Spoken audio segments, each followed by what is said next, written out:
Breaking news, HiPhi is officially bankrupt, meaning customers go to NIO. There's one less competitor in the luxury EV segment here in China and less competition for NIO. NIO is basically the dominant. All right, they got 40+% market share in the luxury EV segment here in China.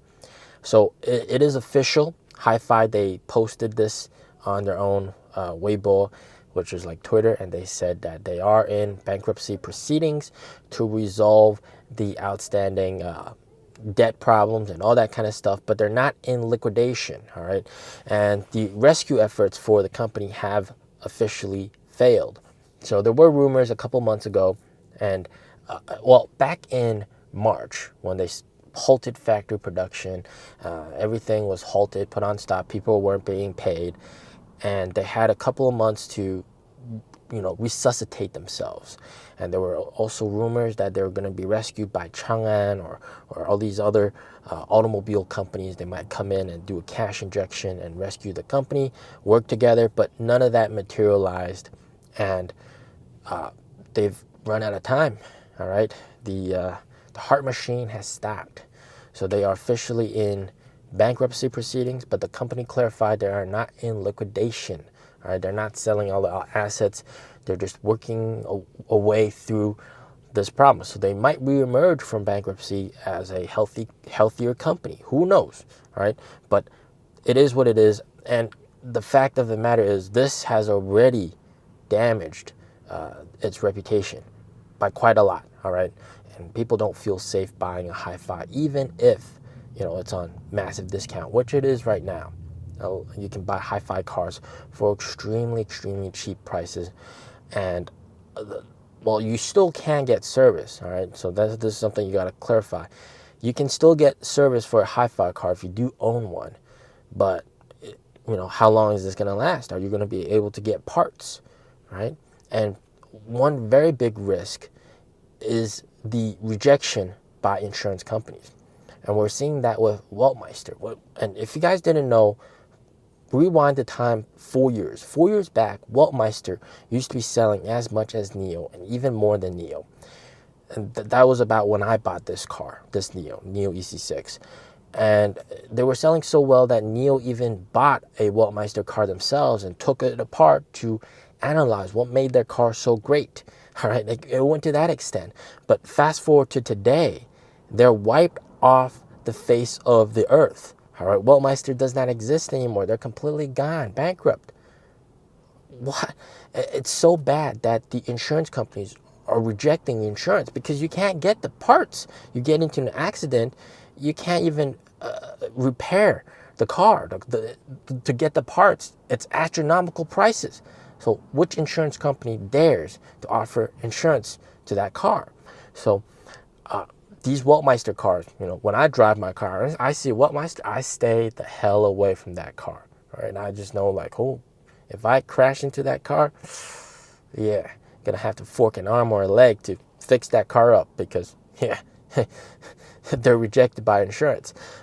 So, wow, 4 years from one of NIO's top competitors to absolutely not existing. And of course, their sales have gone to NIO, right? Customers in the luxury EV segment that used to be looking at their companies, well, now they're all looking at NIO. Same with HiPhi. People used to be looking at HiPhi. Maybe I won't buy a NIO. Maybe I'll buy a HiPhi. Well, now too bad, so sad. There's no choice. You can only look at NIO. And this is what investors must understand, is that we are in this survival of the fittest kind of stage. And you're seeing NIO sales increase, right? All the other guys are being wiped out. Right? They got no other choice but to buy a NIO, pretty much. And as time progresses, that's going to be the case even more and more. If you look at the Chinese EV market, pure electric vehicle, all right, 350,000 RMB and above, who sells the most? Well, the number one spot, Ito M9, ignore that car. That car is basically 90% EREV sales with gasoline. So they do have EVs, but this ranking by D-Car, they sort of put them up at number one, but they're not an electric vehicle. All right, just make that clear. So in reality, NIO is number one. And you can see down the list, all right? NIO has the dominance in the entire luxury EV segment. And as time progresses, that's going to become more and more the case. The other day, I was watching a live stream of a BYD employee, ex-BYD employee who turned into a content creator here in China, and he was giving advice to other EV buyers, all right, new energy vehicle buyers, and what people wanted to get. And he was giving advice. And there's this one thing that was really shocking to me. So one guy went on the show, and he talked about how he used to own a BYD Dolphin for a couple years, and then he's thinking about considering to switch to Envo or a NIO because of battery swap, mainly because of two reasons. First of all, inconvenience of charging. He felt it was kind of inconvenient, a big waste of time. And number two, over the years, the battery degradation has really hurt him. All right, so he's been scarred by those two big factors. Those two big factors, charging time and battery degradation, scarred him.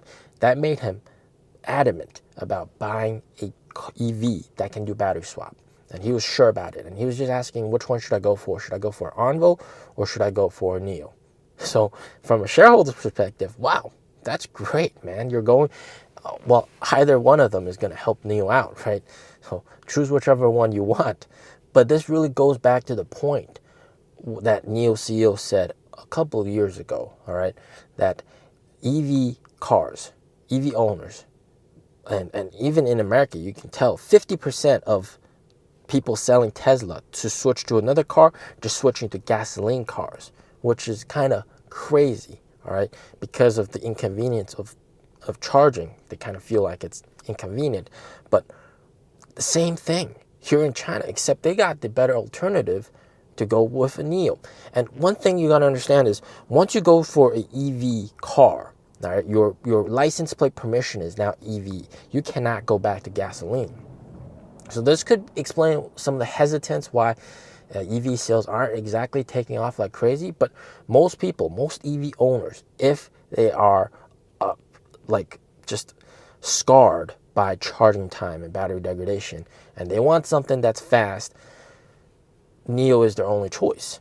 And NIO CEO said, like, BBA owners, their first choice might not exactly be a NIO. They might choose an EREV, but EREV owners, their next vehicle is definitely going to be a NIO because they're going to understand the importance of battery swap and how that's going to save them a lot of time. And that is exactly exemplified with that one BYD Dolphin owner that went on that live stream and just absolutely shocked me. And it's absolutely the case. A lot of existing NIO owners, some of them used to have a Tesla or used to have another EV, and battery degradation and also just charging time really hurt them. All right, they're like, no way in hell I'm ever getting an EV that can't do battery swap. Polestar cost to replace a battery costs more than a car. How crazy is that?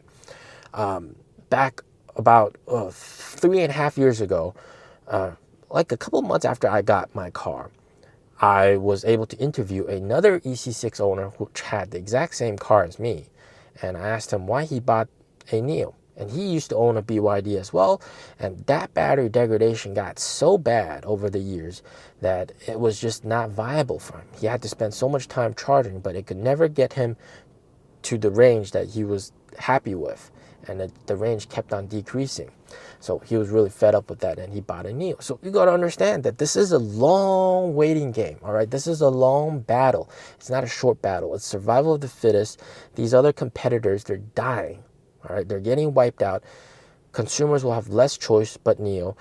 These EREV and EV owners, they're going to realize battery degradation, time to charge, so inconvenient, buy a NIO. Eventually, down the line, 2-3 years down the line, all right, everybody's going to be looking at battery swap. Everybody's going to be looking to buy a NIO. And that is the most important takeaway message. We got to let the competitors die out. And then we also got to let the consumers realize that they've made a mistake by not choosing a NIO. All right? As always, stay safe, stay healthy. Peace out.